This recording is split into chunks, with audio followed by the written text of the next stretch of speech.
All right, so I'm going to put the password in the chat.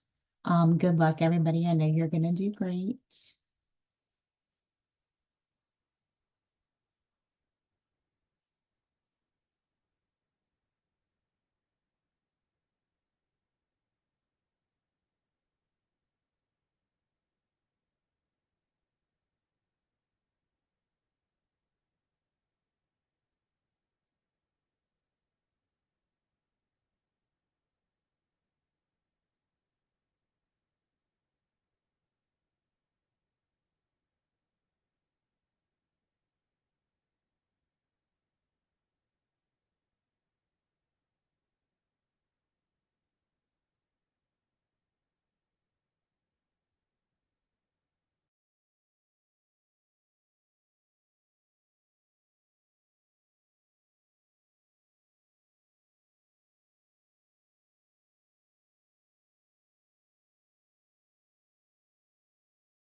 I have a question.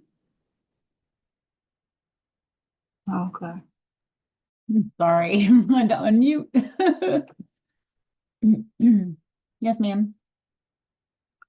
Okay. The math question, it told me it was wrong, 1.3.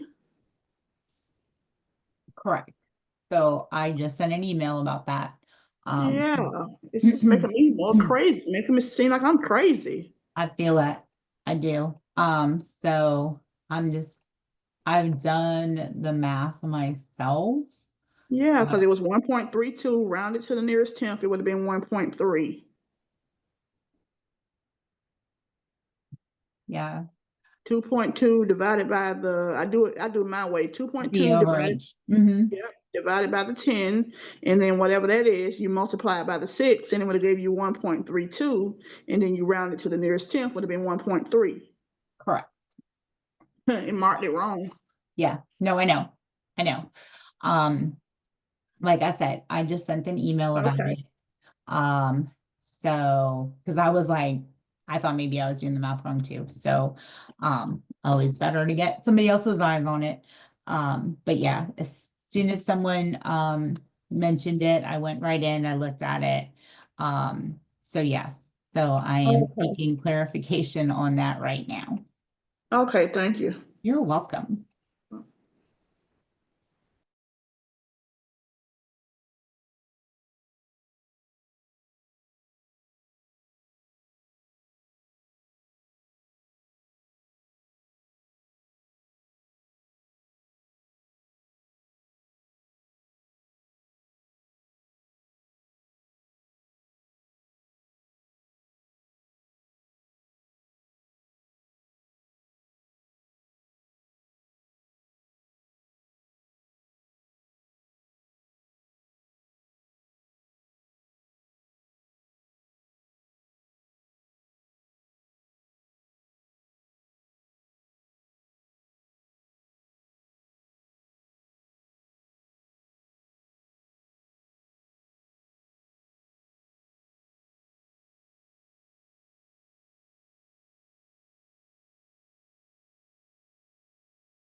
I got one more question. I'm sorry.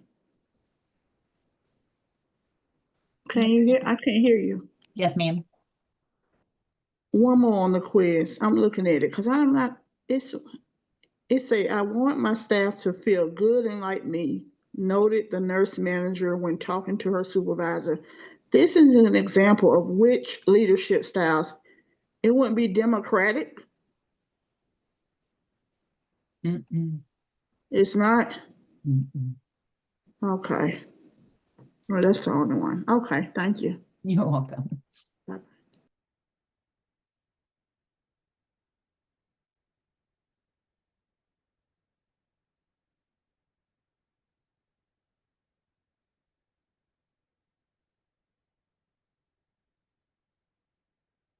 All right. Does anybody else have any questions about the quiz? I did reach out about question 7, which is the math. So hopefully we'll hear something soon. And we can get that corrected. I have a question about the same question she just asked. So was it lazy fair? It is. I thought lazy fair was kind of like not getting along with your Mm-mm. No, laissez-faire is kind of just like they it how do I say it? It's kind of how it depends on the circumstance, like what circumstance that they're in as far as how they are going to present themselves. Um, for the, they are more about the employees and employee satisfaction. Their focus is going to be more on the employee and just trying to please everyone. And is always basically is just, gonna put the employees first, is gonna give away responsibility and authority to the employees. okay. So in that statement, like, let me read the question again.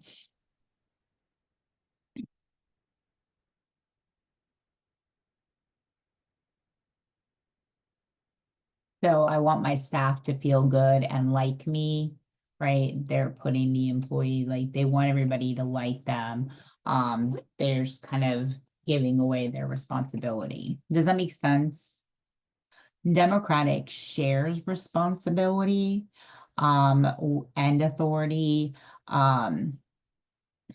They'll, seek input from employees and encourage like problem solving and things like that. But they're still, going to make sure that all of the policies and things are enforced.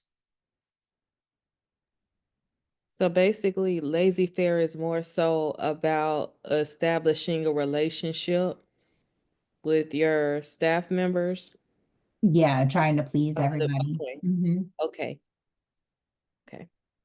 Thank you. Yes, ma'am. All right, is everybody ready? As soon as I hear back, I'll let everybody know.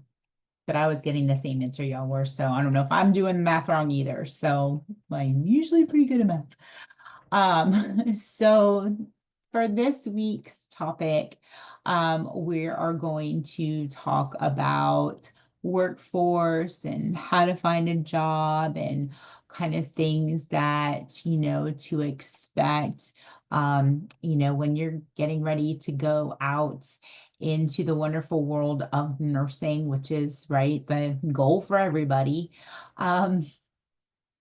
So just before we start, what are some areas that everybody is interested in now that you're almost done? Um, where where um where do you guys want to work? Med surge, and doing wound care.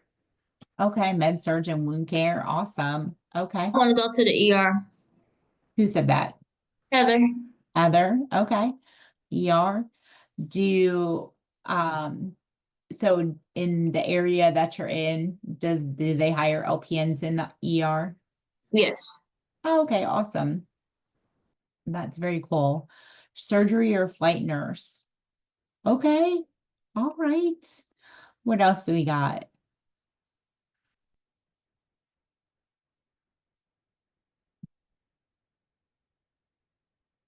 Mental health, okay.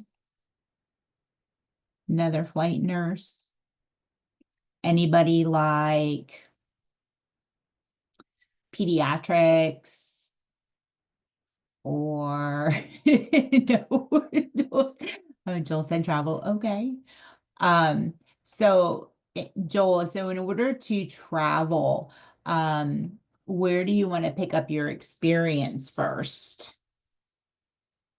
Peds, med surg, I love peds. Just like a med surge floor. I don't have anything specific. That's why I want to travel. Okay, okay. Trauma, burn unit, okay. So Miera, with that, you looking at adults or are you looking at kids?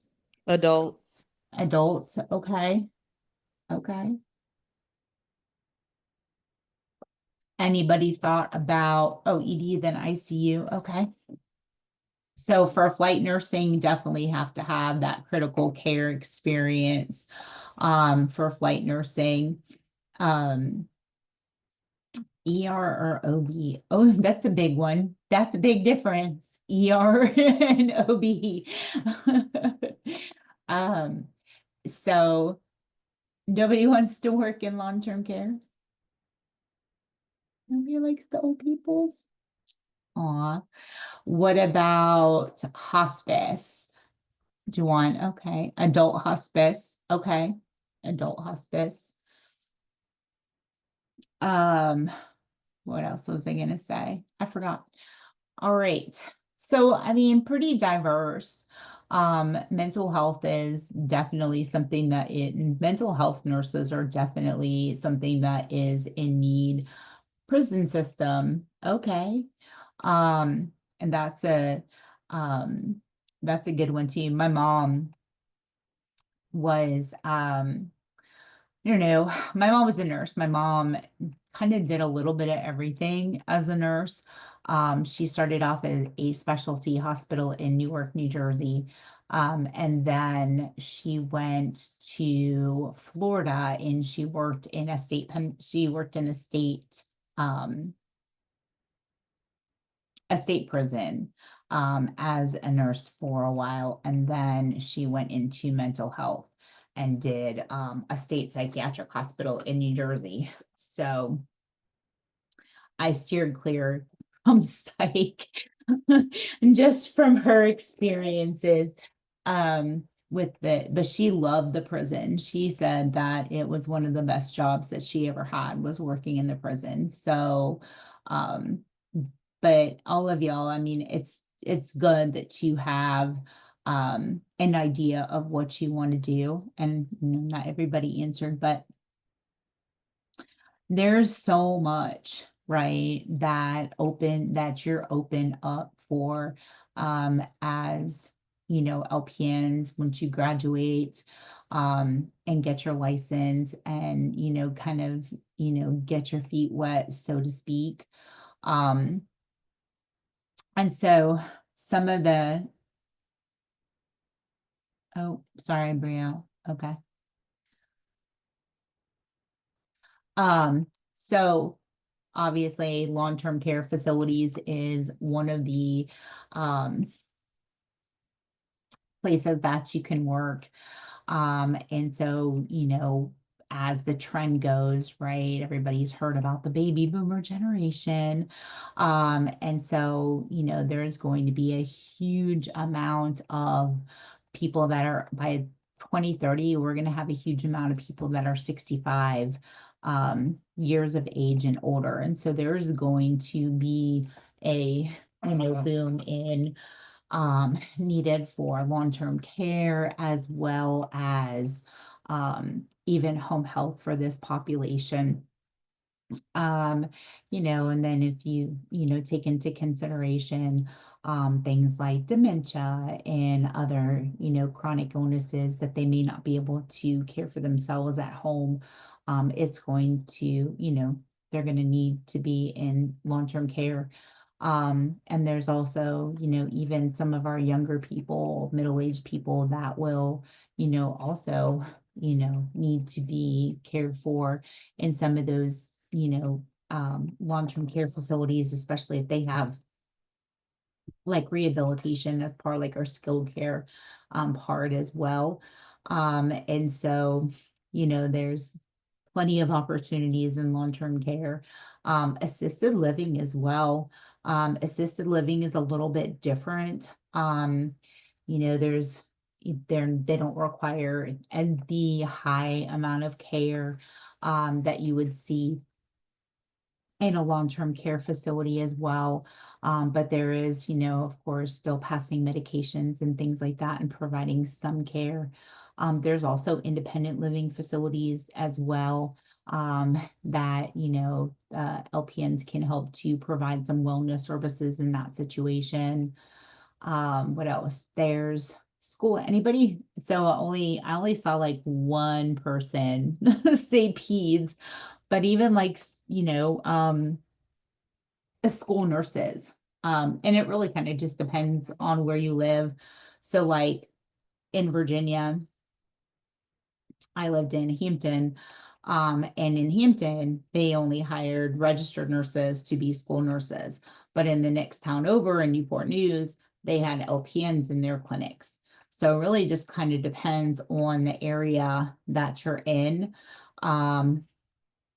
And, if any, school nursing is something that might be of interest to you. And of course, home health, mental health. What about the military services? So if you're, in an area that has either military clinics or military hospitals, the Veterans Administration as well as another one that, a lot of people like to get into. What's nice about military services is that, let's say you get hired at the VA and been there for a little while and you're doing a job search and you're like, oh, they have a position in Italy, right? You could potentially ask for a transfer. So that's nice. There's also the ability to go active duty if anybody is interested in joining the military, becoming active duty. There's, always a need for nurses and that as well. And then of course, hospitals. And so we've made a pretty good shift. So right as I was finishing my LPN program, getting ready to graduate was when Centera, which was the big hospital where I went to where I went to school, they had just started phasing LPNs out of the hospitals. And so I started off in long-term care. Um, and then now you see it's kind of come full circle that the hospitals now are recognizing, not that they didn't recognize before, but they realize that LPNs are very invaluable. And so they are, reestablishing LPNs in the hospitals. A lot of the hospitals are going into like that team nursing aspect where you have an RN, an LPN, and like a PCT or a CNA. And so each, have their specific duties to, to perform. But it is that nice little team effort when caring for clients. And then there's other things too, like outpatient clinics, providers' offices, urgent care centers, chiropractic offices. In some cases, I've even seen nurses in dental offices. So I thought that was interesting.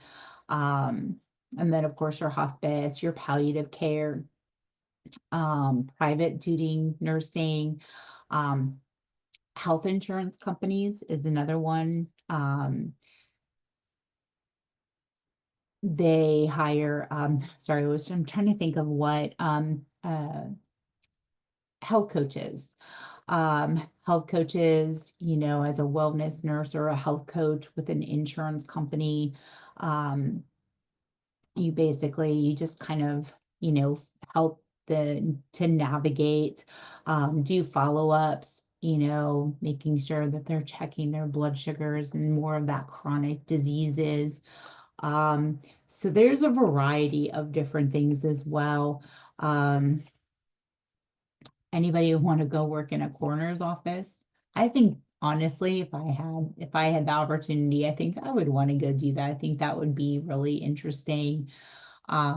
Working in a coroner's office, just to kind of understand, how that process goes. I just think that would be kind of cool. And then of course there's, like parish nursing. Parish nurses are hired in, church parishes.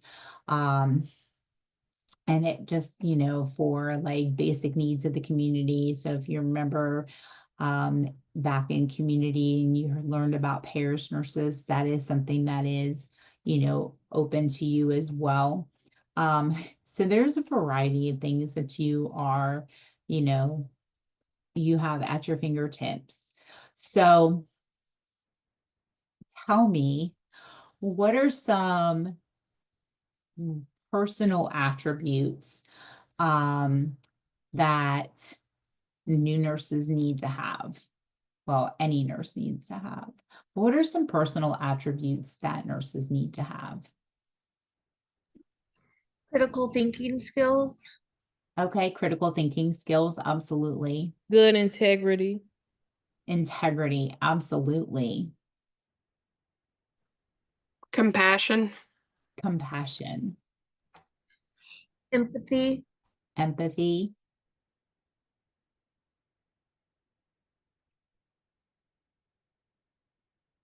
what about communication skills? Communication and knowing how to be kind to Yeah, someone, knowing how to talk to someone.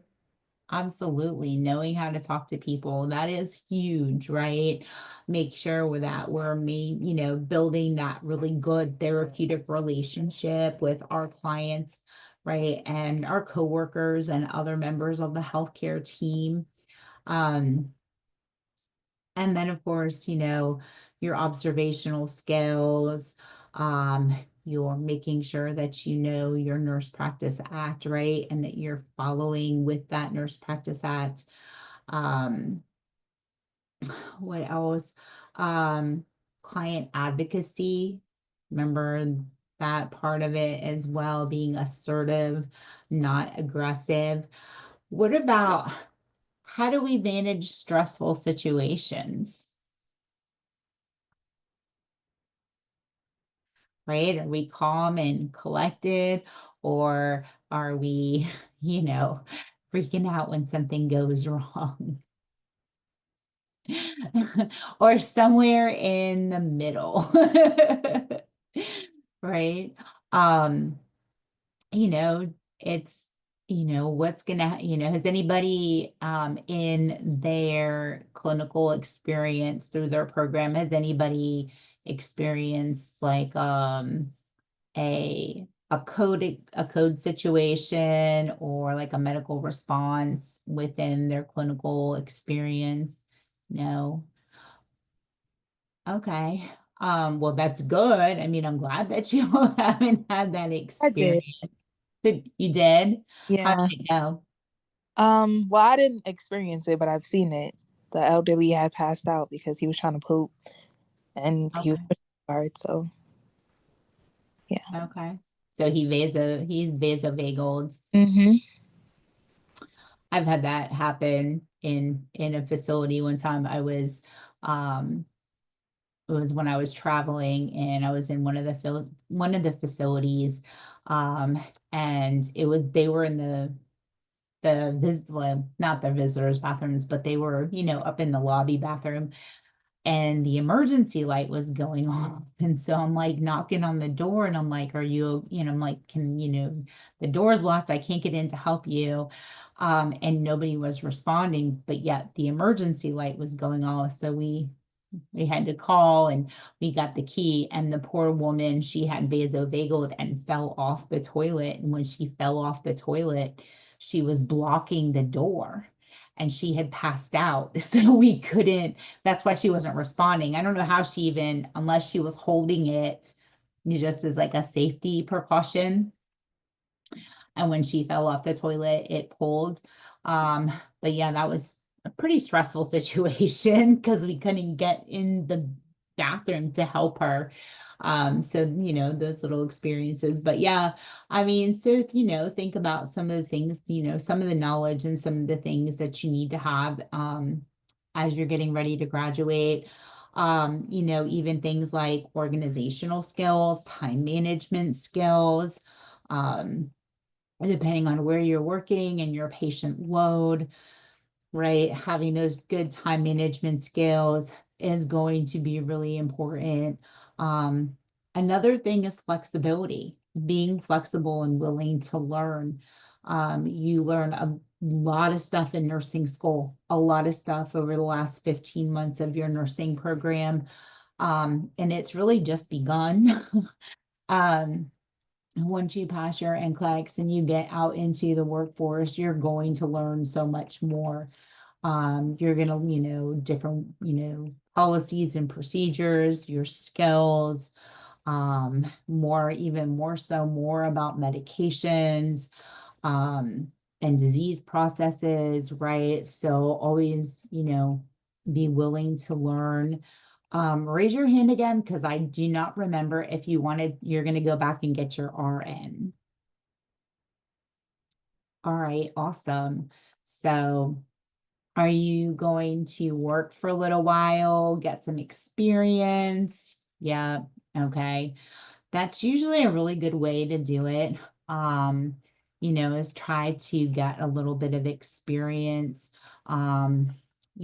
before, jumping into the RN program. As some people, either way, as long as you go, continue that education. Other things too, make sure that you're always maintaining patient confidentiality. And one thing that I will stress, as you continue, is really learn how to take care of yourself, and that's a big part of it. We tend to want to make sure that everything is taken care of, that our patients and our residents are happy and they have their medications, they have their treatments, they have everything that they need. But it can be a very stressful environment as nurse, no matter where you work. And of course, some days are going to be better than other days. But make sure you find your, ways to take care of yourself. Take your breaks, take your lunch break, right? Use the restroom when you have to use the restroom. Because it can get very stressful and sometimes we, don't think about it. And does everybody, and not everybody does, but does everybody know what works for them when we are dealing with stressful situations, right? Is it, I don't know, deep breathing exercises, counting to 10, taking a time out, listening to music, or, going for a run, or, talking to a friend on the phone, right? Just having some really good ways of coping with stress is helpful as well. And so that's good to kind of look at now, because obviously we want to have good coping mechanisms, right? Not negative coping mechanisms. We want to stay safe and happy, and be able to provide, that good quality care to our patients. Um, and so, just kind of some of the things. Also, we all need to have a little bit of self-confidence as well, right? So, practicing your skills, making sure that you are, those policies and procedures, your Nurse Practice Act, practicing those skills. The more you practice them, right, the better that you're going to get. You're going to be more confident in your abilities. So, when we look at interpersonal style, recognizing your personality types. So just out of curiosity, and did anybody look at chapter 18 prior to talking about it right this second? Nope. All right, so I'm going to share my screen. Let's talk about the different personality types.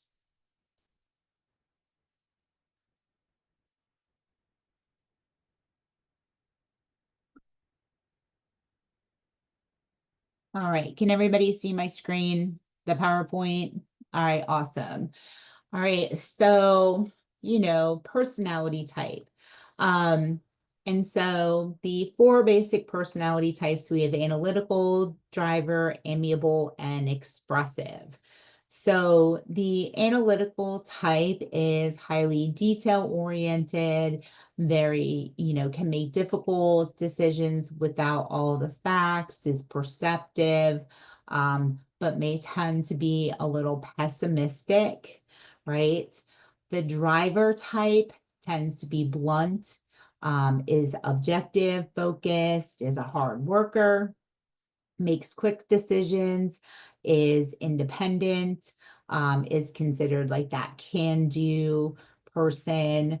There's a tendency to be assertive, distrusting, impatient, high energy, and motivated by external recognition. The amiable type likes to be liked. They're easygoing. They're not a big risk taker. They like to blend in. They're highly sensitive. They have difficulty making firm decisions, and can be quiet and soft spoken. And then the expressive type, they're the natural salespeople. They like to tell stories. They are motivating. They tend to exaggerate, leave out facts and details, and is more relationship oriented. So looking at those 4 personality types, can anybody put themselves in a category?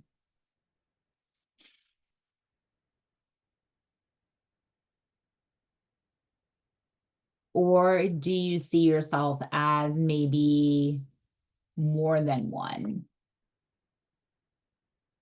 Like a combination? So, those are your 4 basic personality types. And so, you kind of have to, see how you fit in. Everybody tends to fit into at least one of the categories. And so, sorry, I will keep sharing my screen. So when we're responding to people with different personality types, so with the analytical type, tell me how the client is. Speak to the point with, with detail. The driver type, what is something you enjoy about nursing? You want to be deliberate, hitting the highlights of the shift, or hitting the highlights of the question, sorry. The amiable type, how are we doing today, right? They like the small talk first. And expressive, they also will like the small talk as well, just, as a way to kind of gain some trust, as, you're building that relationship. So potential references. Um, think about, those that have seen your work, um, and could potentially be willing to confirm in writing or verbally, um, you know, to a potential employer, that you are looking to work with. And so in some cases, these are things like your instructors in nursing school. It could be, your current employer. um, or even coworkers in some situations as well. They can be potential resources or references for you as well as resources, right? While you're trying to, um, while you were applying for jobs and, looking for opportunities. Maybe there was a nurse in, one of the clinical sites that you were working with, that you developed a very good rapport with, right? May have some insight into open positions. How many of you at your clinical sites have been approached about potential employment? Okay. So a couple. So when you're out at those clinical sites, right, they are looking at you as potential employees, right? It's almost like a live job interview. Um, how you present yourself, how you interact with staff, with patients, say a lot about you as a student as well as a future nurse. And a lot of the managers and others are, watching that to see how you perform. And, you may be approached with the potential for a position, upon graduation. So, just keep that in mind as you go. And of course, if is anybody working with a is anybody working with a preceptor this term in transitions, or is it just, yes? Um, so that could be Gretchen, someone that could potentially be a reference for you to help you.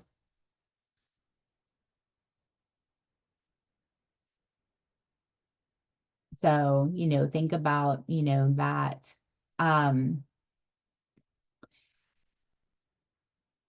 it is, you know, it is one thing. It says, do not assume you will get a positive reference. Um, and so when you are asking someone, to be a reference for you, you kind of want to know what your relationship is with that person. And ensure that they are going to give you a positive reference. Um, just because you don't want to put yourself in a situation, where you're not going to get, a good positive reference. And if you're not sure, always ask for a letter of recommendation. Have them write a letter, ask them if they'd be willing to write a letter of recommendation.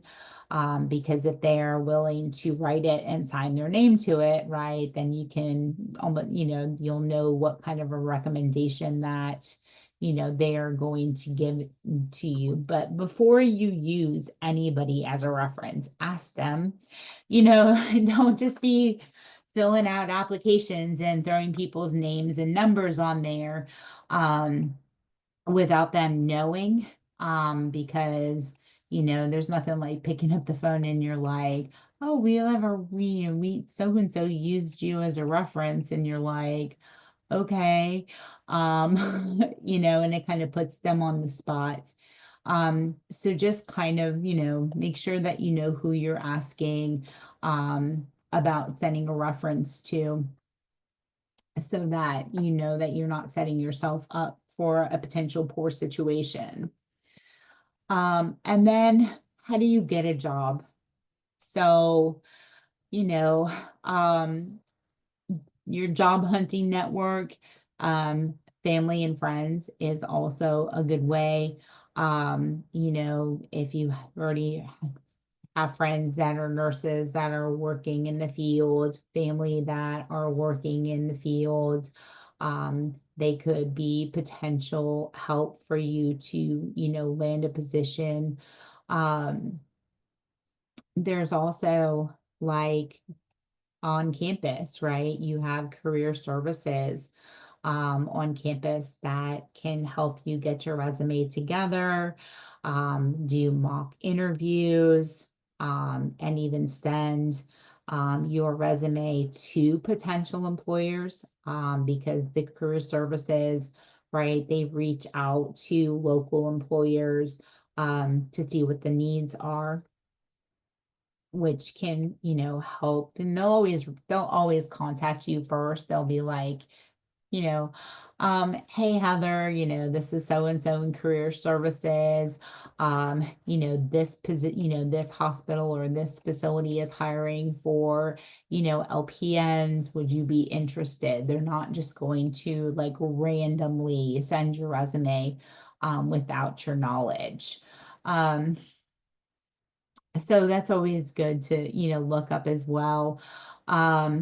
Social media sites. So there's a variety of different social media sites out there. LinkedIn is one. Has everybody heard of LinkedIn before? So LinkedIn is a professional social media site. It's not like others. It's not like Facebook. It is professional. And you can find hiring managers as well as recruiters. And so, there's all sorts of things that you can find on LinkedIn, even, keeping, up to date with some of the changes in healthcare. You can build connections. Often they're, not just in your state, they're often in other cities, other states, even other countries. And there's a whole bunch of other job boards out there. There's Indeed. There's, oh my gosh, just saw a new one that I was like, oh, I never heard of this one. But there's a variety of internet states or internet site, can't even talk, internet sites, ZipRecruiter, Indeed. You can even go to USA Jobs if you're looking for something within, the military setting or the Veterans Administration. There's things like Career Builder, Simply Hired is another one. Trying to think. There's a variety of things out there that you can go. Oh, Monster is another one. So, how close do you want to stay? I know Joel said he wants to travel. So then you can always look up like different travel agencies, and start, the application process there. And, they have openings, they will reach out. And then, networking as well as something, like your friend just graduated from nursing school and she's working somewhere and she really likes it. Maybe that's not the, what you're looking for, but like, she knows people and people, right? So networking is always a good way to try to, get your foot in the door somewhere. So when you're using, that networking, or, you know, um, when you're like, meeting people, always display that positive affect with everyone you meet.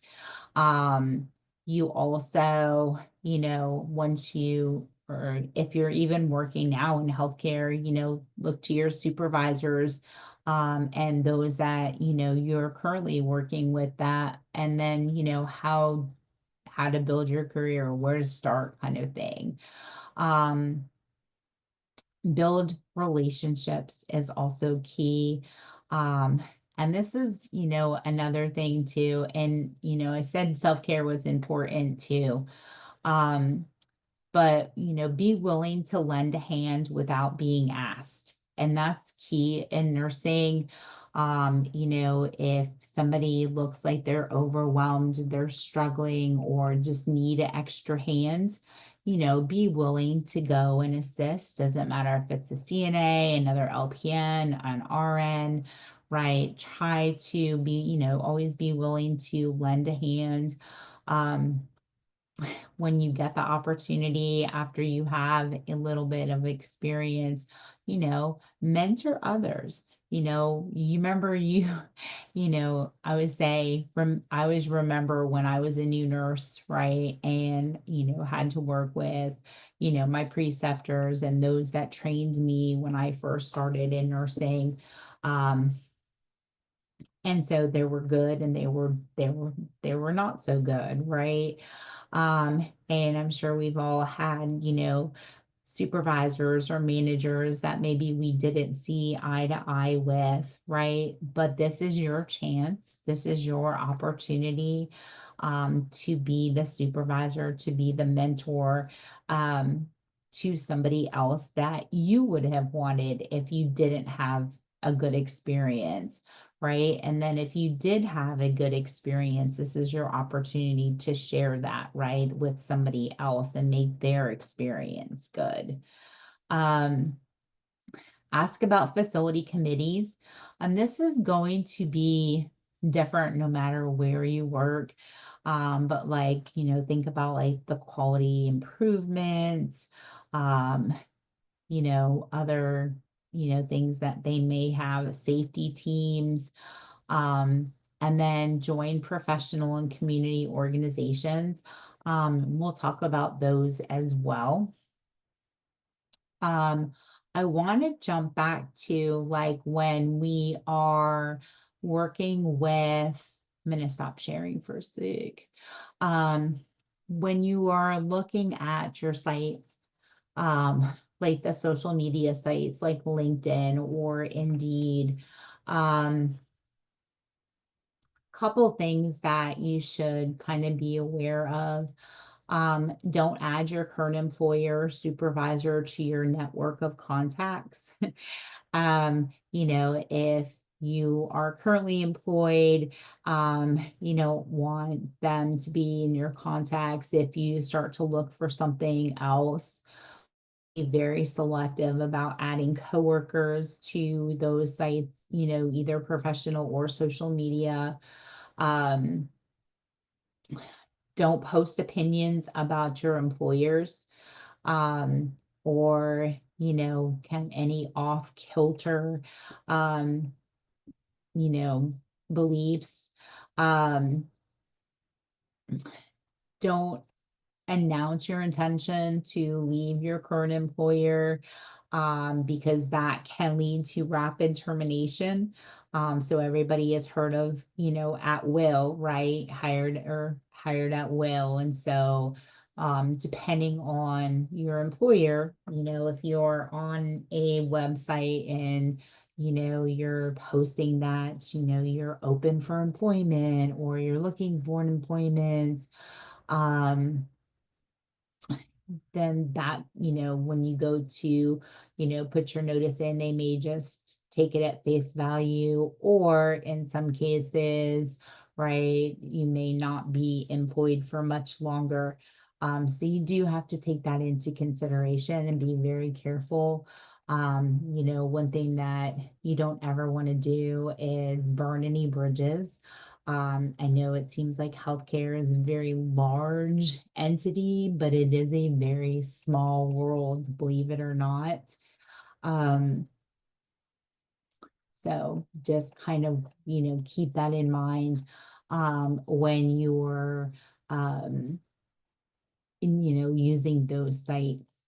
Um, so just, you know, keep it up there, keep up to date, or, you know, just be careful with what you're putting. Resumes. Who's done their resume?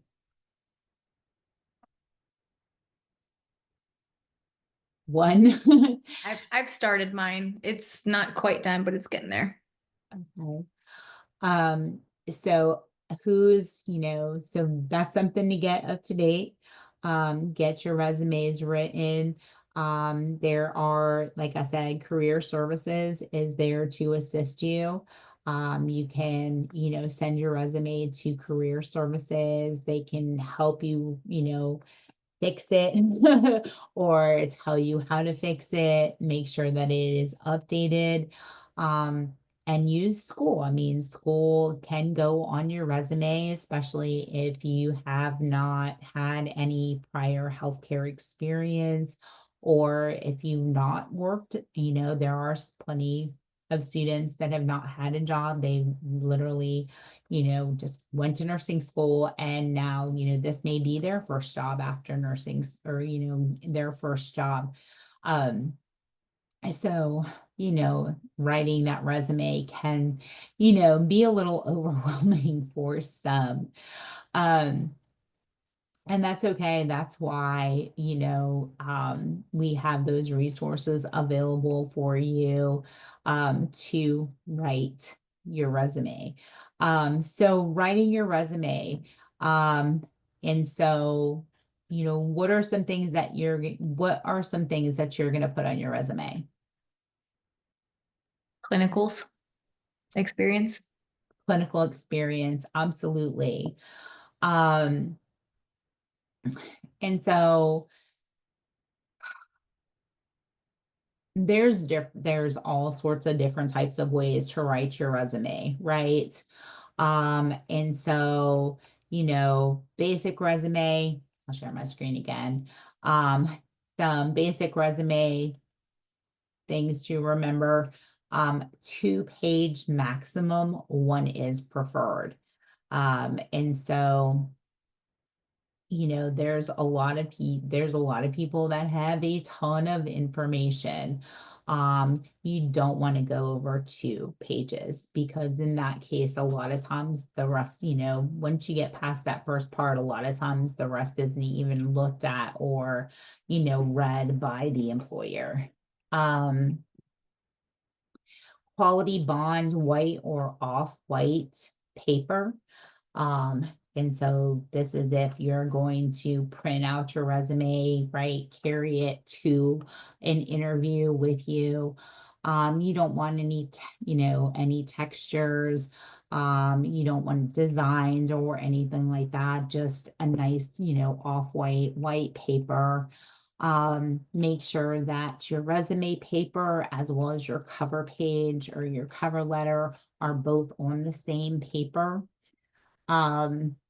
And then your envelope, if you put it into an envelope, make sure it's all the same so that it looks very uniform. Use the proper font. Arial, Times New Roman, 10 to 14 is preferred. You could also use, underlining, italics, bolds, especially if there's something that you really want them to see when they look at your paper, at your resume. What else? Always please use spell check. I have read quite a few resumes in my time in leadership. And you would be surprised at the amount of spelling and grammar errors that I have come across when looking at resumes. So, use your spell check, use your grammar checker, have somebody proofread it for you as well to try to pick up on anything that might have been, not worded correctly, misspelled.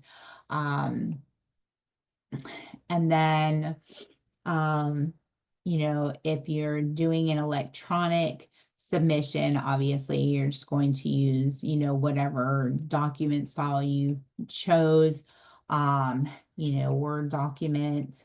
So you always, type it into your computer so that you have it, right? That you can even save it on your computer, save it on a thumb drive for you to have, if you need to print it and submit it.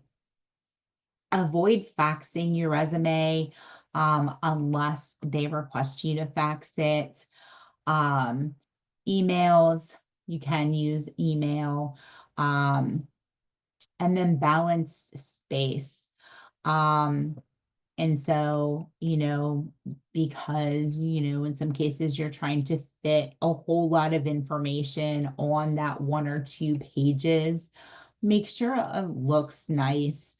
You don't want it to be, I don't know what the right word is. But make sure you have borders, right? There's proper spacing. Even if you have to do lists, maybe use 2 columns for different lists, that kind of thing. And you always want to emphasize your strengths, right? What is it that you do really well? You can always do the basic, time management, really, hone in on whatever it is that you are very strong with. And that's all going to come out on your resume. And then, of course, you want to list your education. You want to list any licenses, certifications that you have. That's all going to be on your resume. So has anybody started applying for jobs yet? Nope. So are you all just gonna wait till you graduate and be like, okay, when I graduate, okay. That's absolutely perfect. That gives you time to kind of get, everything together, finish school, take your NCLEX. Has anybody heard of a cover letter before? Has anybody ever written a cover letter? Yeah. All right. So what's a cover letter? What's a cover letter? It's like a self-introduction. Right. Who you are, how you are. Exactly. Exactly. Right. And so, what's nice about the cover letter, as can be your resume too, but it's specific to the job that you're applying for, right? And so if you're looking for the, ED position, the ICU, the med surge, the surgery, the OR position, right? You kind of want to tailor your cover letter to the position that you're applying for. And so they kind of get an idea, of who you are, what you're looking for. And you can even, put a little bit about yourself in there, right? Like, I'm a new graduate, or, maybe I've been a CNA for 10 years, right? And you can kind of say, kind of lead that into what the position is that you are looking for. And there's other resources out there as well that can even help you to write your cover letters. I've never written a cover letter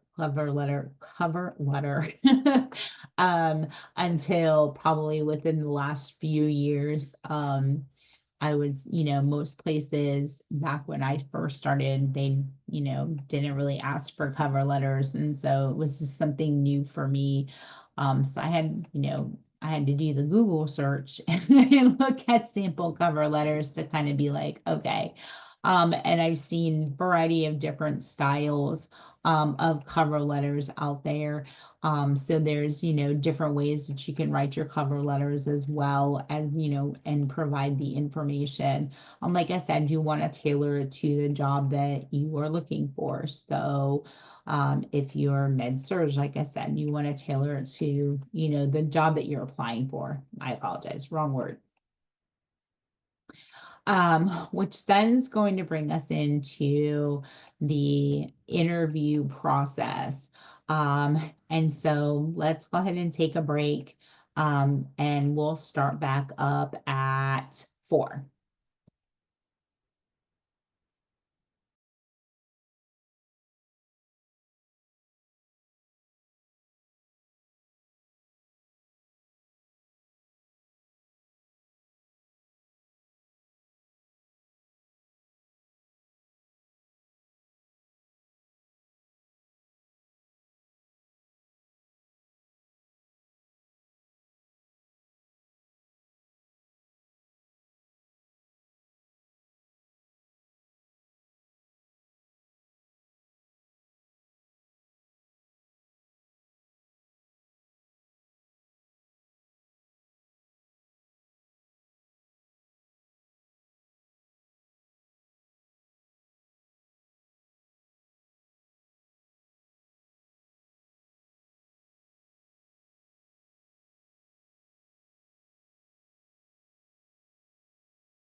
All right. So, who's ever been on a job interview? All right. So, what are some of the questions that they ask on job interviews? What are your strengths and what are your weaknesses? That's everybody's favorite question, isn't it? What are your 3 strengths and what are your 3 weaknesses? And that's, that is a very popular question. What do you do in stressful situations? That's another one. Um, has anybody ever thought about their greatest strengths and their weaknesses? A little bit here and there. So that's actually a really good question, and a lot of people will ask that question on an interview. So it's a good time to kind of, sit down and, look at, what your strengths and weaknesses are. And then have an example, right? Like, if time, or let's say organization, right? Say, your organization, your skills is one of your strengths, um, give an example, of, your organizational skills, your time management skills, um, things like that. With weaknesses, right? um, be able to identify some weaknesses, and, maybe even some ways, that you've tried to, improve on your weaknesses, can be very, helpful. Um, when you're applying to positions, if you're using things like Indeed or LinkedIn and stuff, a lot of times it's like a quick apply process, right?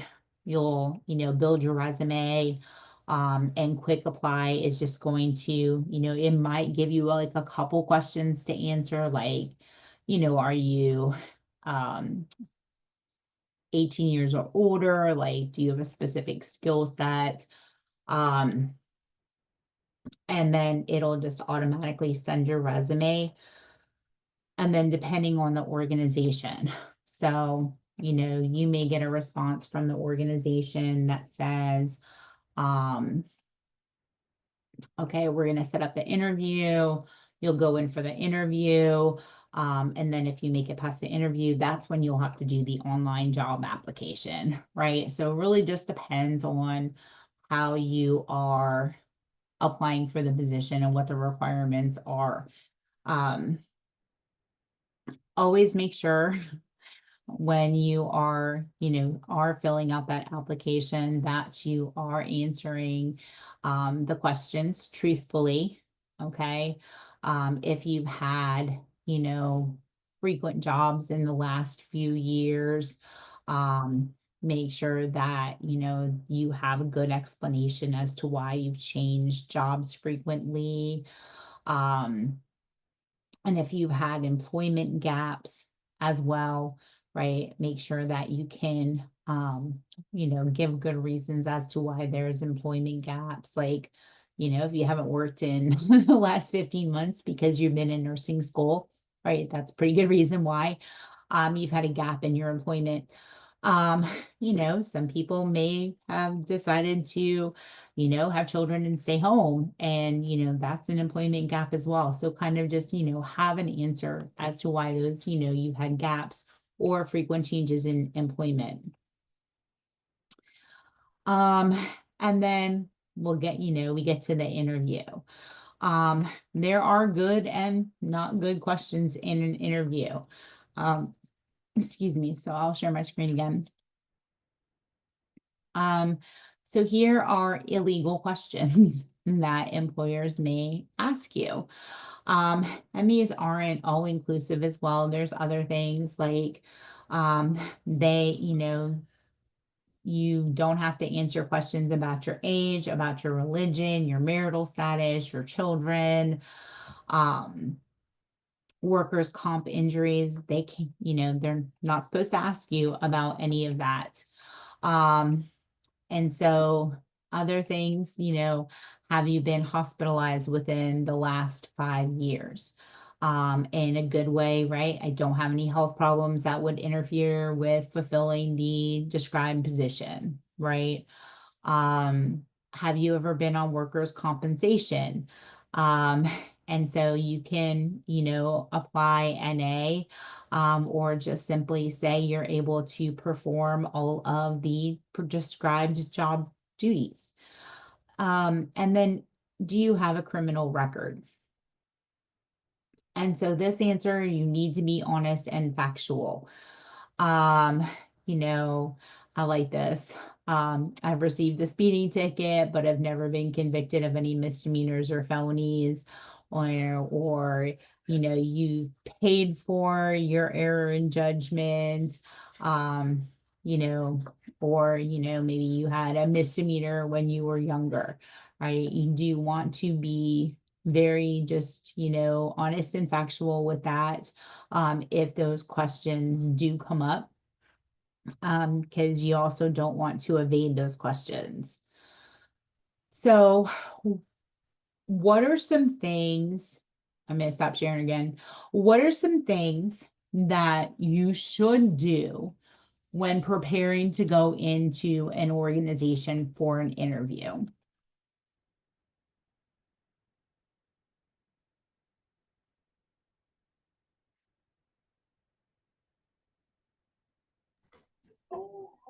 Get a good night's rest the night before. Okay, get a good night's rest the night before. Eat a healthy breakfast. Be dressed for success appropriately. Right. Review the place of employment's like mission statement or purpose. Yes. Review the mission statement, review the purpose. You also want, do some research on the organization that you are getting ready to work for, or that you want to work for. Whether it's a hospital, a hospice company, wherever it is that you want to work. Do some research, so that, because a lot of places will ask, well, what do you know about our company? Or why do you want to work for us? Right? Why do you want to work for, this hospital system? And that is where you can, when I was researching and looking at applying for jobs, right? I came upon your hospital system, and I don't know, I like the values or the mission statement. I, looked at the reviews of the organization, right? So you want to do your research. You want to know what the company is all about, right? At the same time, in doing research, you may realize, oh, I really don't want to go work for this company, right? So it is a twofold process when you are looking for jobs. But you want to do that research. One of the biggest things in, just kind of also, in just looking, from educator standpoint, is, if you've already passed your NCLEX and you bring everything with you, bring a copy of your CPR card, bring your have your license number, have your immunization records, everything with you, while you are going. But another thing is the more I've read about interviewing, and things like that, you know how at the end of an interview, they always ask, what are some questions you have for us? Right? Have a question. have a couple questions. They want to see how invested you are really in this process. So what are some sample questions that you could ask a potential employer?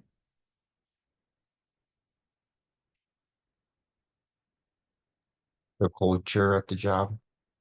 Okay, what's the culture? What's it like, right? Okay, what else?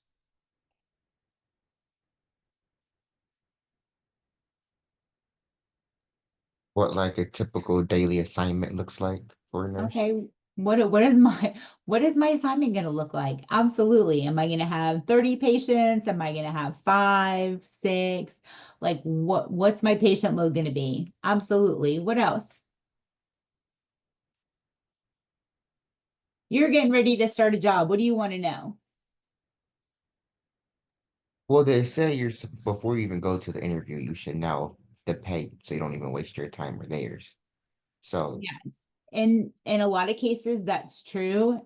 In some you may not know. In some you may not know. I'm not gonna lie about that. Some are very upfront. Um, and some kind of hold back, and we'll discuss that through the interview process, because in some situations your salary or your pay is going to be based on experience. So, but that's true too. What else?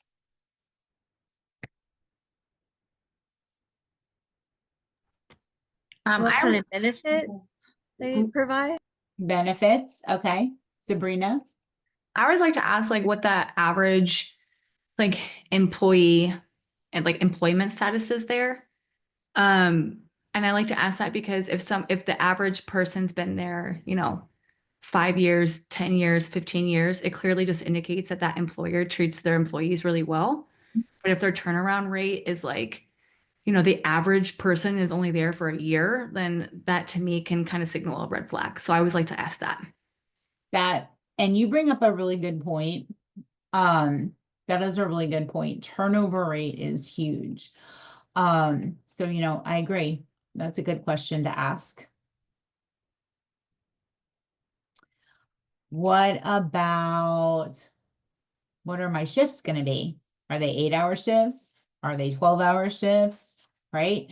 Am I working 5 days a week? Am I working 3 days a week or 4 days a week? Right? So that's something I would want to know, right? Well, what if you are, let's say you're applying for a job in a hospital in a med surg unit. What are the chances of you getting floated to another unit? Right? How often does that happen? Um, what else? What kind of EMR system do you use? Right? A lot of people are using Epic, right? But there are other EMR systems out there. How long is orientation? That's always something, I want to know too. I've worked, I started off in long-term care. Long-term care orientation was 3 days, right? And you were expected to be on the unit, right? Kind of, that's it. You got your 3 days, right? Hospital orientations generally are a lot longer.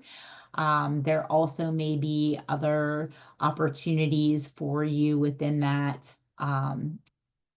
orientation period, like a residency program, right? You kind of have to look to see what else is there. Is there a competency testing? Right? Do you have to do a skills test? Do you have to do that dreaded dosage calculations exam? Right? So what are some of the expectations? Is there support? Is there mentoring for the new hires? And then to go over what, kind of what Sabrina and Marion were saying, ask them, is this a new position or am I replacing somebody? And if it's new, why was the position added? or if, you know, it's an existing position that you're filling in, you know, they're trying to fill because somebody left, you know, why did they leave? You know, that's a reasonable question to ask. You know, is there any on-call requirements? What is, you know, you may or may not know about the pay, but are there annual review, right? Annual review, any bonuses that are available? What else? What opportunities for career development, right? Do they have in-services, conferences? Do they help to reimburse you for, you know, tuition, right? Or do they offer some sort of tuition reimbursement? So I'm not saying that you have to ask all of these questions in an interview, right? But just kind of, you know, think about some things that you want to know about the organization that you're, you know, interviewing at, that, you know, they didn't provide the information, or you couldn't find the information when you were doing any kind of research. And depends on the employer and, you know, what they do as far as the interview process. So like when I would interview potential employees, I would always start off with kind of a little bit about the organization, about the culture. I would also, you know, provide information about, you know, expectations, you know, job expectations. This is what we expect. And kind of go from there. Because in some cases that too, may help to, you know, give the person that is interviewing, you know, it's going to give them idea kind of what to expect when they come to work. And if, you know, that's something that they want or something that they don't want, right? Because that can be, you know, completely different than, you know, what you're expecting. And so when we look at some of the interview questions that they are going to ask, tell me about yourself is always one. You know, and you could, in this case, if some, you know, the first question was, tell me about yourself, you could ask for clarification. I mean, do you want to know about my personal life, like personally, or do you want to know about my work history? Right. And so, you know, depending on what it is, if, you know, they ask your work history, you can tell them, you know, where you've worked in the past and your school, you know, experience. If it's personal, you know, you can kind of just give them some basic information. You know, like, you know, I was always, when I first moved to Virginia, I was like, you know, grew up in Brooklyn, New York, you know, and joined the Navy and, you know, moved to Virginia. And so this is my home now. This is where I live. And when I got out of the military, I went and got my LPN, right? So now I'm looking to start my career. So you don't have to go into the whole, I'm married, I have 4 kids, right? You don't have to get into all of that personal stuff. You can just be very, you can be open about it, but you don't have to share everything, I guess is what I'm trying to say. And then, of course, you know, if you've not worked in healthcare and they've asked, you know, they ask you, have you never worked in healthcare? You can say, no, maybe I had this career before I went to nursing school. And this is what, this is what made me make the switch to go to nursing school. And then, of course, this is what, you know, this is why I want to do. You also want to, they're going to ask you, why do you want to work there? Right? So, you know, you apply, there's, you know, 10 different hospitals in your area, and, you know, what makes them stand out to you? Like, why do you want to work there? You know, and that's where for, you know, doing that research on that organization is going to come in handy, right? So I've, you know, while researching for jobs, I looked at, you know, this hospital A versus hospital B. And, you know, that's where you could say your mission statement, you know, whatever, you know, is what really stands out to me.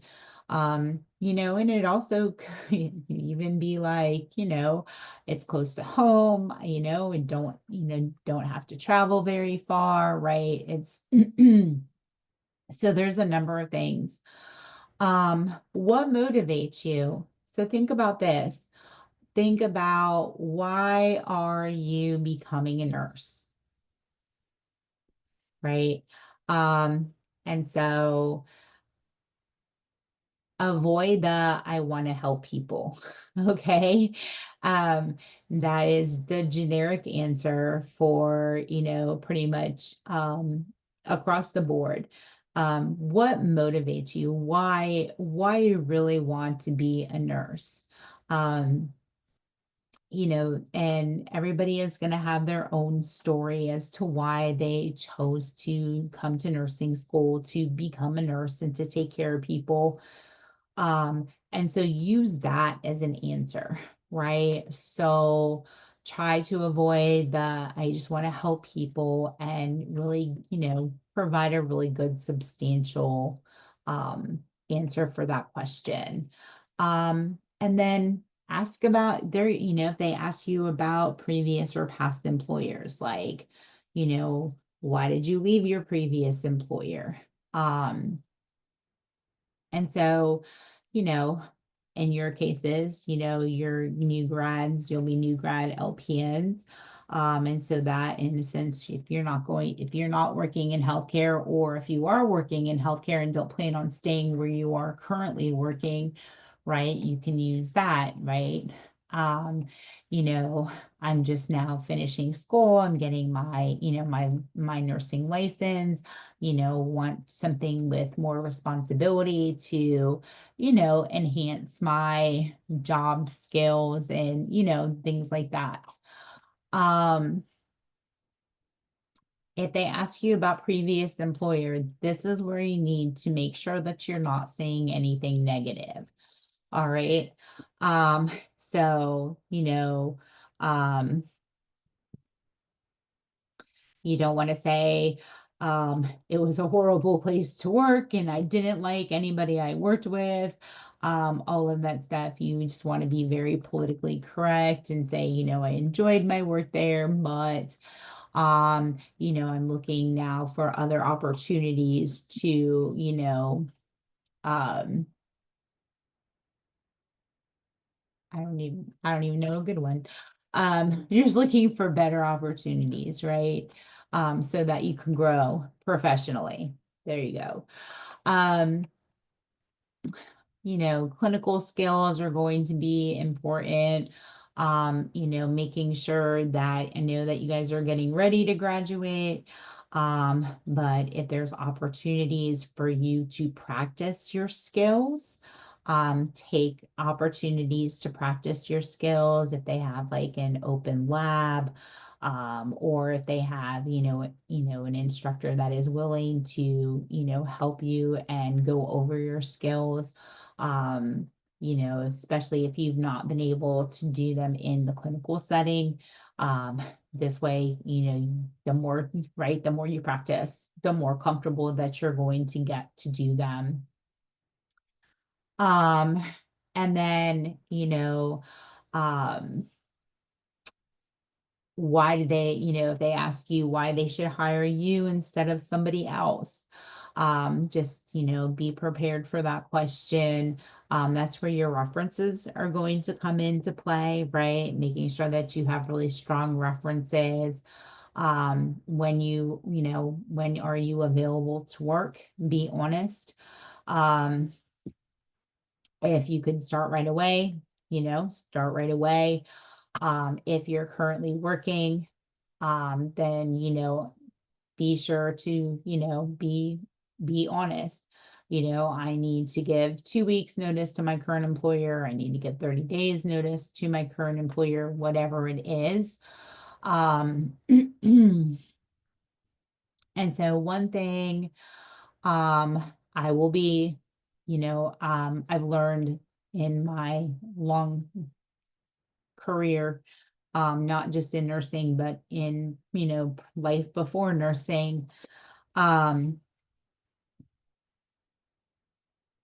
If you're applying for a position and you're already in a position and they want you to start right away, and just, tell your current employer, I leave, I quit. That is not a good way to start a position. And you should never burn your bridges, okay?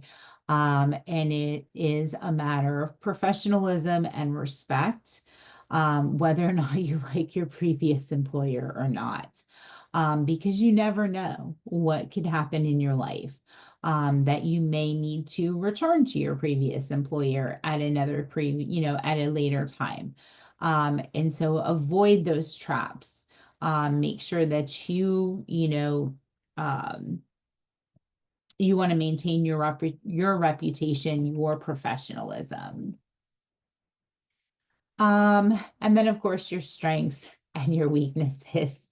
And I honestly, that's probably the most common question, and it's also probably the most dreaded question anybody can ask, right? It always seems to put people on the spot.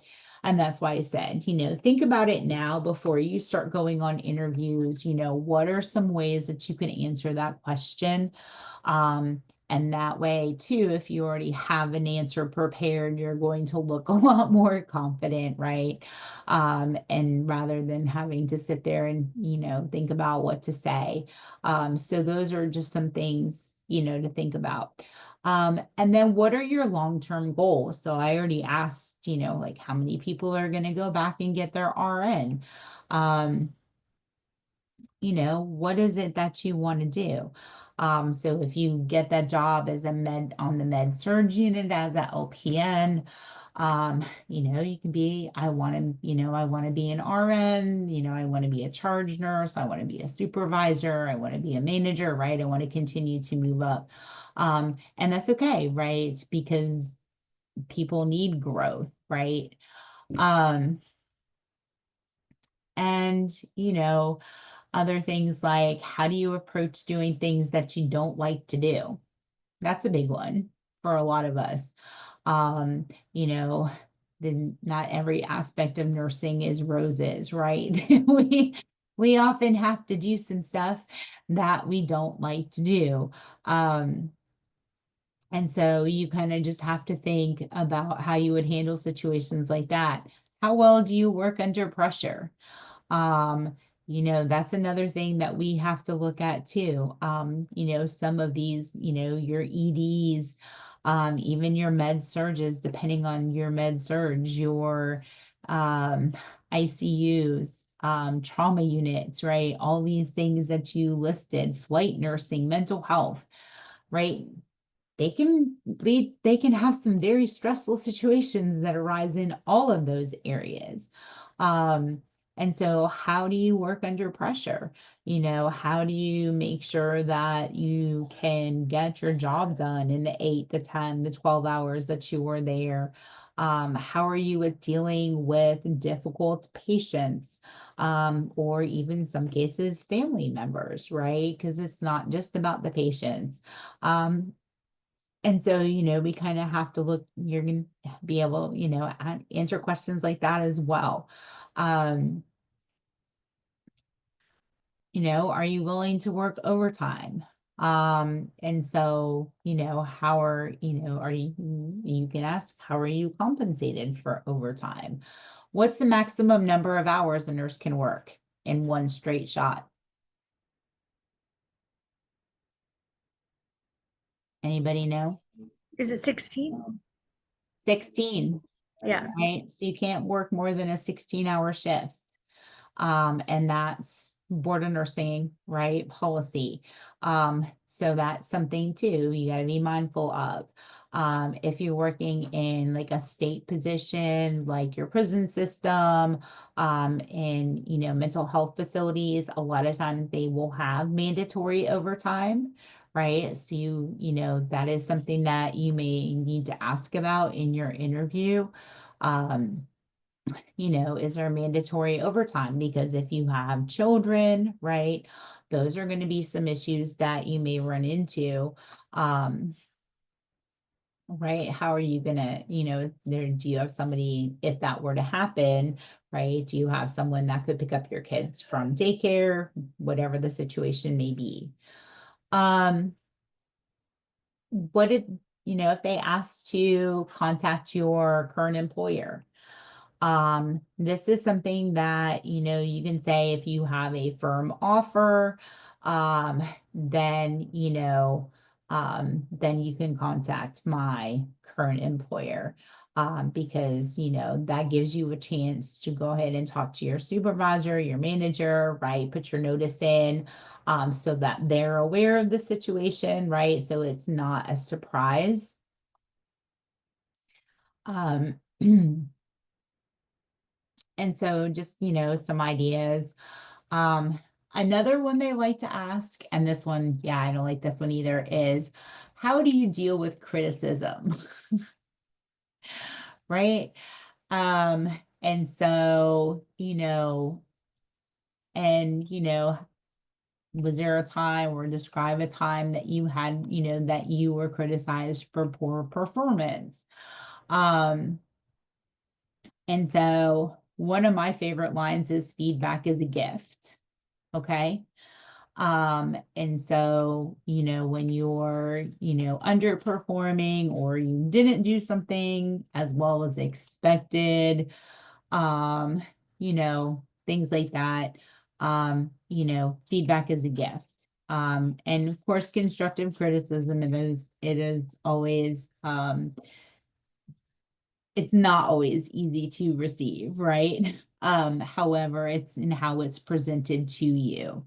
But feedback is a gift and it does allow you to reflect and make necessary changes so that you don't repeat those behaviors again, right?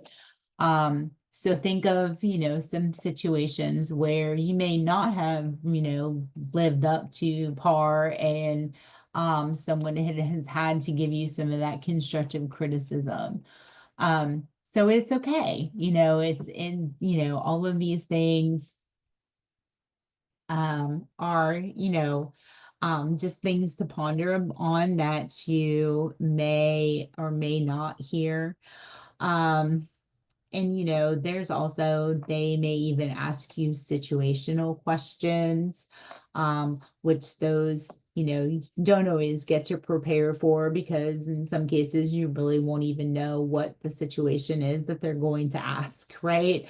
You know, like they can maybe ask you about a patient that, you know, is refusing medications or they can ask you about, you know, what would you do um, if you saw a coworker diverting medications for themselves, right? So there may be some situational questions that were asked. In long-term care, one of the ones that we would ask is, what would you do if a patient reported that they were being abused by another member of the staff?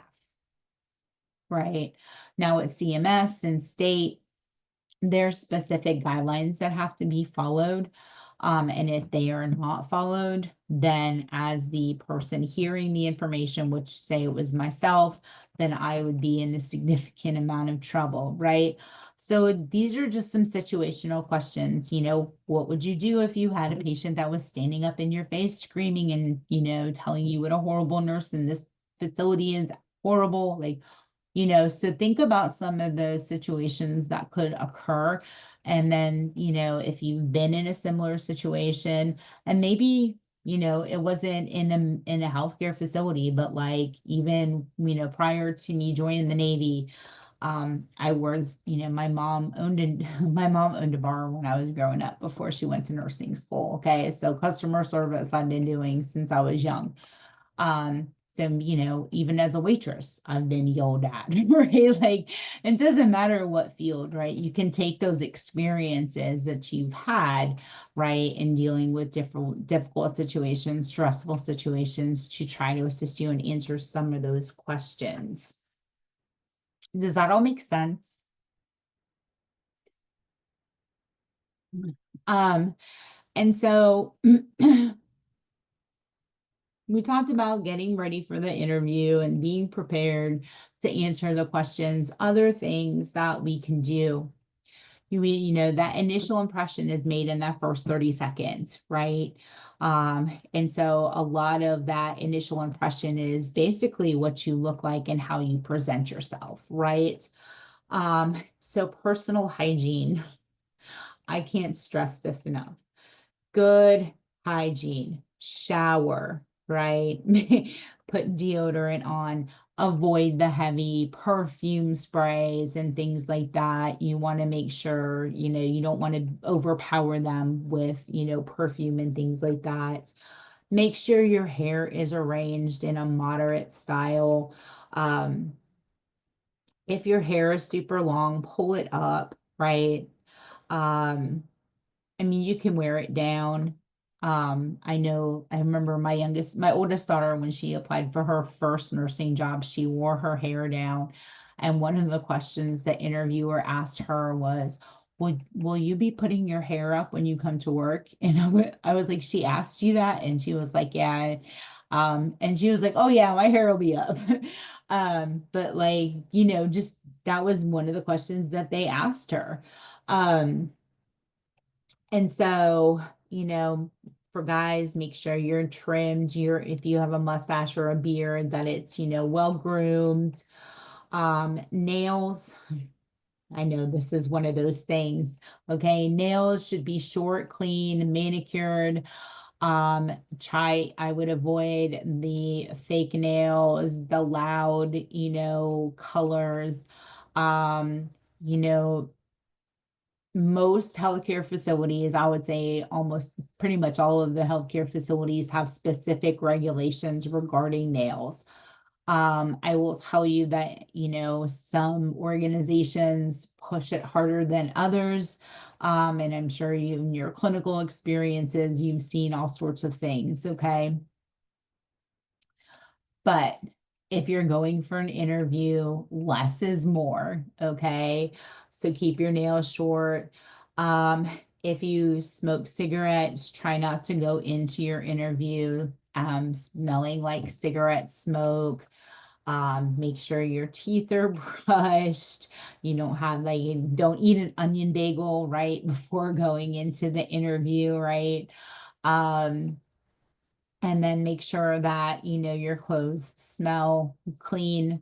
They don't smell like cigarette smoke or other types of smoke.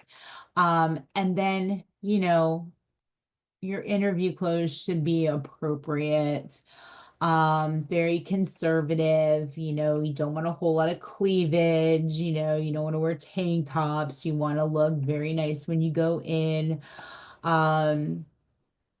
Just kind of, just keep that in mind. Conservative makeup is appropriate. You don't want to, overdo your makeup. And then accessories should be simple or none, right? You don't want to go in with like 10 million bracelets and a whole bunch of necklaces and your ears all covered in earrings and things like that. You want to just be very simple when you go in. A lot of places too will have policies regarding piercings. I don't know what any of those are anymore. I know about the nails. I don't know about the piercings. Make sure you stand tall, right? You sit up straight. You don't want to slouch. You want to present yourself with confidence. I I don't know if I'm a hand speaker, like always. My hands are 24/7. if I'm talking, my hands are moving. And so even when I'm interviewing somebody or being interviewed, either way, I remember one of my old supervisors, probably like 10 years ago, we were getting ready for a board of nursing visit, and we were just talking, getting prepared, and she was like, "Your hands." And I said, "I know." I said, "I know." And so I had to make a conscious effort. I literally put my hands crossed and I just laid them on the table. And so that allowed me to keep my hands still, and I could still fidget with my thumbs because that's how I relax. I've seen people sit on their hands. It's just try not to fidget. I am a fidgeter. If I, but I'm always talk with my hands, but I'll also fidget if I'm nervous. And so that's one way I have to do it. So if you're a fidgeter, right, try to figure out how to occupy yourself. Another thing that I've done is I'll squeeze a pen or squeeze a pencil. My problem is that I don't get a whole really nervous or anything like that. I have ADHD, and so I sitting still and is very difficult for me, especially for long periods of time. So I'll take a pencil, a pencil because you can't click it. There's no top that you can continue to pull on and off, but I can sit here and I can squeeze it just to have something to do. So that's something, kind of knowing what your strengths and weaknesses are. Manner, you want to be self-assured, right? You want to be, as what's the word I'm looking for? Confident as possible. Never interrupt the interviewer when they are talking, and you don't want to rush them. Make sure that you have good eye contact especially when you're answering questions. You don't want to like stare at them the whole time, right? Everybody looks away periodically. So you don't want to like stare at them. Again, you don't want to make any negative comments about your prior employers, about your school, your former bosses. You don't want to talk about any personal problems either. You want to be as positive possible about all of that experience. Another one too is be courteous. This one is a real big pet peeve of mine.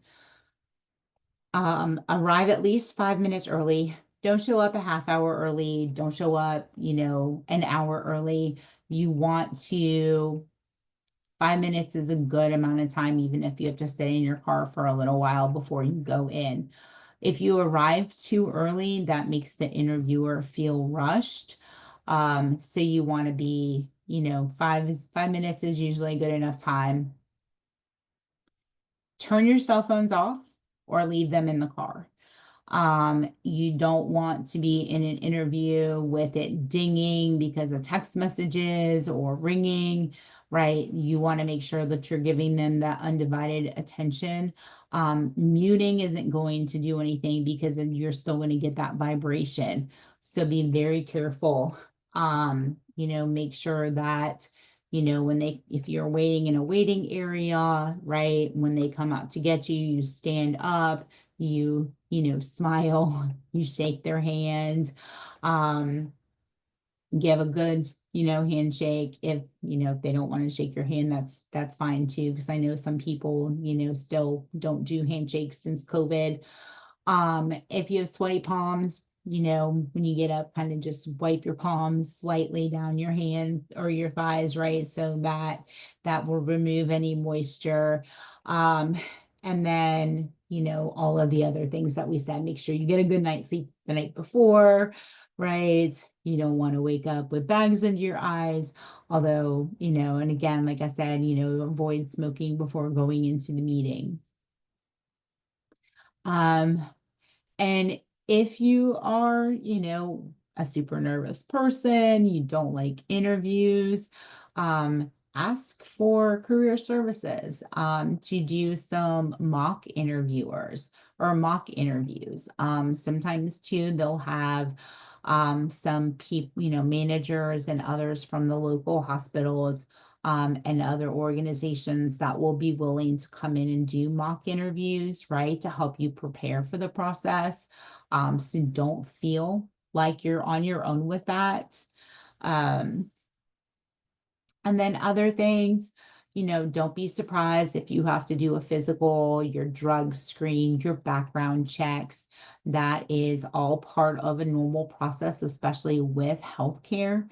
And so, with your physical exam, it might just be, something where you have to go to occupational health, right? Get your blood work done, and get your titers, right? Get any up-to-date immunizations, things like that.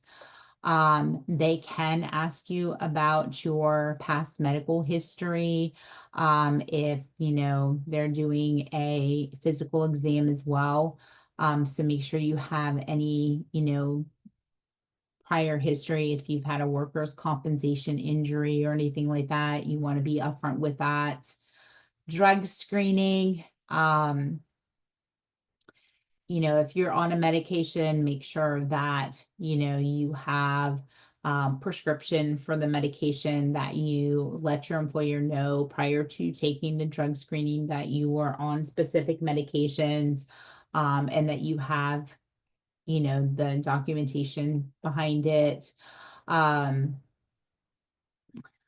What else? And then background checks. You will do a background check in order to get your license. But you should know if there's anything on your background check. And so make sure that if they do ask, you disclose it. And then after the interview, follow up. This is a big thing, and this does make a lasting impression on people. And so, after the interview, you can do either a nice little handwritten thank you card if you have like somewhere that you can send it to, or you can just send an email. And you want to send it that same day. So you get home from your interview, you wind down a little bit, shoot a nice little email that, just tells, says, thank you for meeting with me today. And, why that you're interested in the position, and that, your skills, your experiences, your education, whatever, what you want to highlight that, and, hope to hear from you soon, that kind of thing. But that follow-up definitely is important. And just to kind of let you know that if you've not ever done like a follow-up thank you, that is something that people do they pay attention to. And it also shows that you have, a real interest in the position. And then the last part is resigning from your current position. And so variety of reasons why you may leave your current position and want to accept something else. And that's, something that is completely up to you. And so when you resign, you don't have to provide a whole, dissertation. I've seen both. I've seen 3 sentences and I've seen, paragraphs. But really all you have to do is say, please accept my resignation, from my position here at wherever I'm working, effective, whatever day it is. And you can always say, thank you for the experience, or I've enjoyed my time working here, for whatever reason, thanks for the support, whatever, but always be positive. You don't want to put anything negative in that resignation letter. Again, don't want to burn your bridges, right? Because like I said, you never know what is going to happen in the future, and you may need to go back to that organization. And that brings us to what's called transition to practice. And so just as a way to help new RN as well as new LPN grads transition to the work environment from education. It's also looking at increasing retention and employment, as well as improving client outcomes. The National Councils for the State Boards of Nursing developed a transition to practice model. And this is very similar to a residency. And so basically what it is a trained nurse or a preceptor is there to assist new grads apply theory to practice. It helps to develop your clinical reasoning, improve safety, as well as decrease practice areas in the care of clients. And there's 5 online modules. And so their communication and teamwork, client-centered care, evidence-based practice, quality improvement, and informatics. And so there's a lot of, the nurse residency programs or transition to practice are available in a lot of different organizations. I've actually, just flipping through, things that are available here in San Antonio. There's quite a few hospital systems down here that I have seen that they have these programs in place. And so that is something to take into consideration. Residency programs were good. They did help, but they were more like research-based programs in some areas, where these are a little bit more interactive and really help to integrate those new grads into the hospital system. Professional organizations. Has anybody looked into any of the professional organizations that are available out there for you guys? So like the NLN, so the National League of Nurses, and membership is open to all level of nurses. And so they develop some of the competencies for LPN grads, right? So that's one thing. NLN is really good too, and you can get a lot of great information from the National League of Nursing. The American Nurses ANA, or the American Nurses Association, that is only for registered nurses. Some state affiliates will allow for LPNs to join, but only at the state level, not at the national level. And then, of course, we have NAPNES, right, which is the National Association for Practical Nurse Education and Services. And that is, LPNs, RNs, as well as students, and schools as well. And with NAPNES, you also get access to their journal, which is interesting. Then we also have the National Association for Licensed Practical Nurses. That's the professional organization for LPNs and RNs as well. So it's, not just your licensed nurses, your licensed practical or your licensed nurses, but it's also student practical nurses as well. And they're the ones that established the nursing practice standards for LPNs. It also provides certifications for IV therapy as well as gerontology.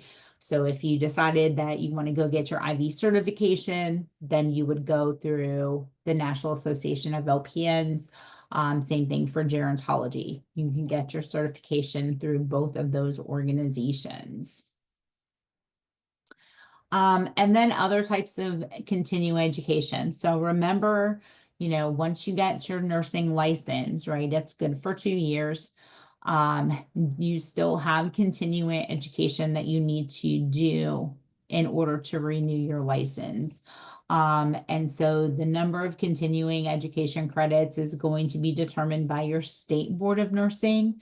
And you will, you can go to your state board of nursing and you can find out how many clinical or how many hours are needed every year. Some companies will offer you CE classes that, they'll either provide CEs or they will pay part of the fee for the continuing education credits. Because in most times for CEUs, it's usually going to cost.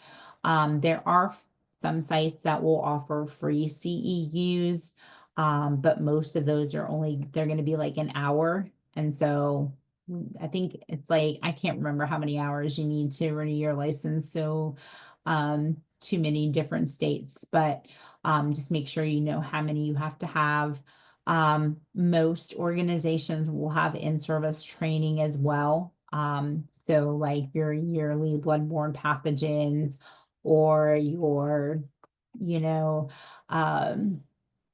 HIPAA, your fire safety, right? There's usually a list of specific in-service trainings that are required yearly. And then in some situations, there may be just pop-up in-service training, like, maybe they're going to implement a new policy or they've got some new medical equipment that they are going to bring in and they need everybody to be trained on it. So those are just some things that, just to keep in the back of your head as you're going through.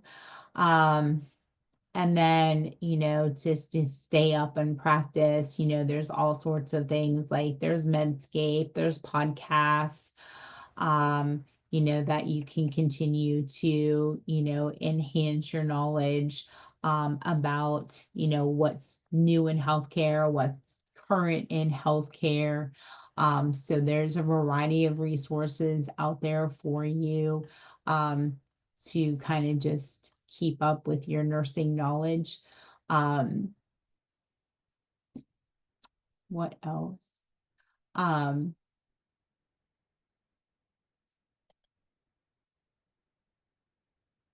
So any questions?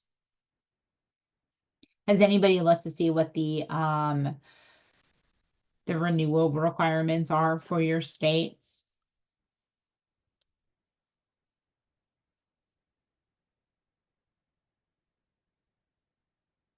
No.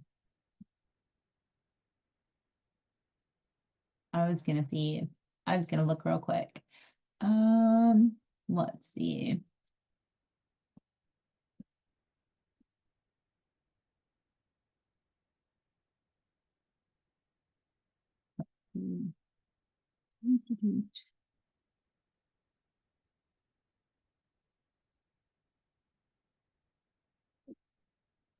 And they don't always ask. So it's not in some, like when I renewed my Texas license, they didn't ask for my transcript of CEUs. But that doesn't mean that they can't. If they decide to do an audit, then you need to have your CEUs. Board of Nursing CEU. There it is.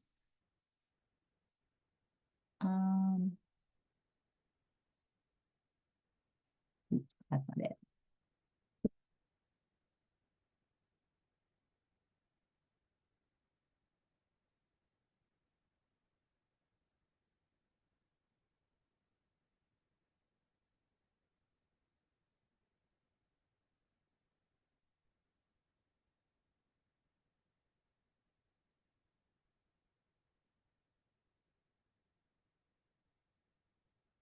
Well, there's a variety of different ways that you can get your hours.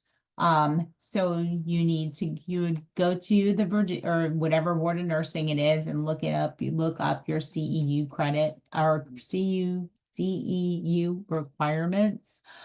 And so make sure that when it is time for you to renew, they're yearly, right? So if you can't just do them like the month or the day before your license is due, you have to do some yearly.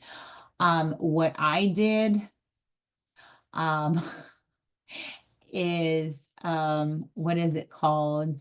I did, and it was kind of expensive, but it wasn't absolutely horrible.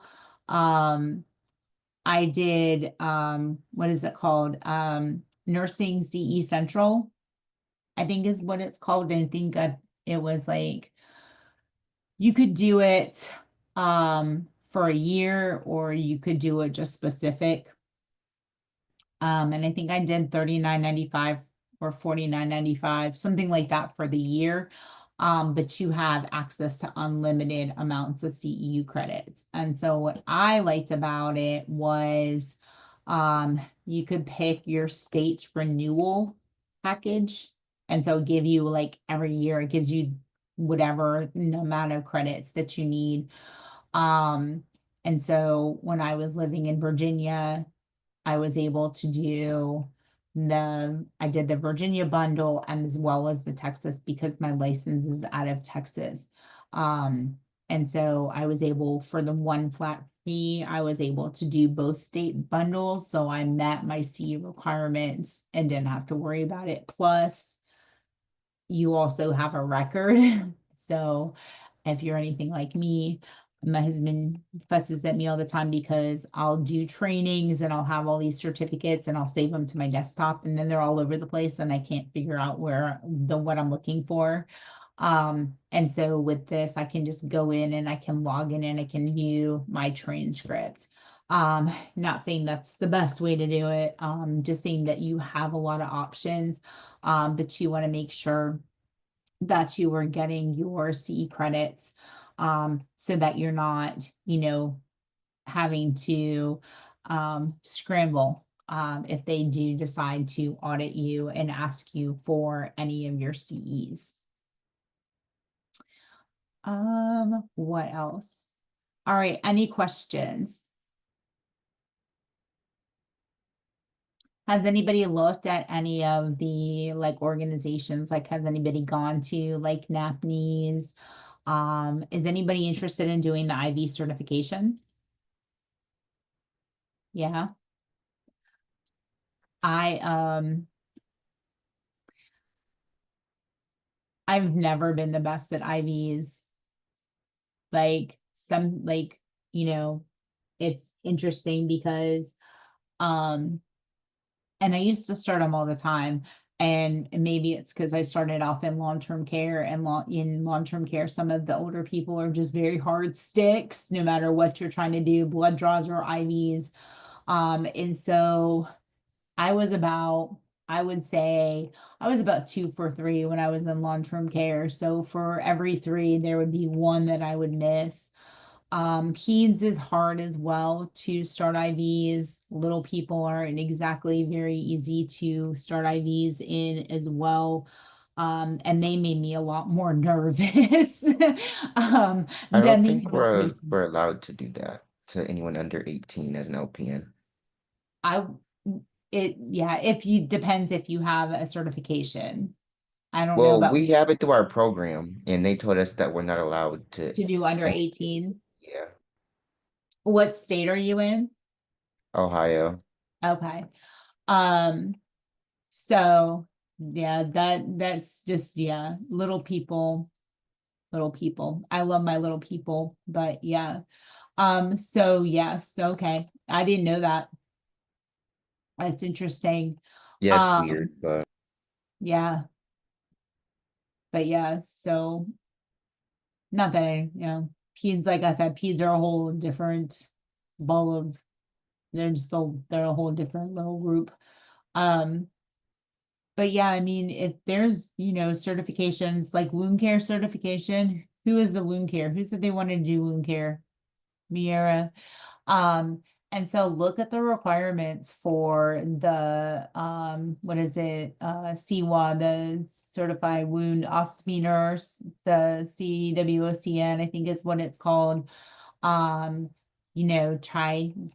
get into that position where you can, get as much experience, because there is, you have to work with them for a certain amount of time in order to get you know, to apply for certification, take the exam, that kind of thing. So, you know, that's, you know, one of the resources that you would have. Trying to think of what else. Nobody wants to work long-term care, but long-term care is actually a good certification to have too. Just because, like I said, there's going to be a huge increase in the amount of people that are going to require those services. So it's always good, you know, if you want. But we'll tell you, keep up with your CEUs, all that good stuff. All right, any questions? No. All right, so I didn't give you guys your last break. So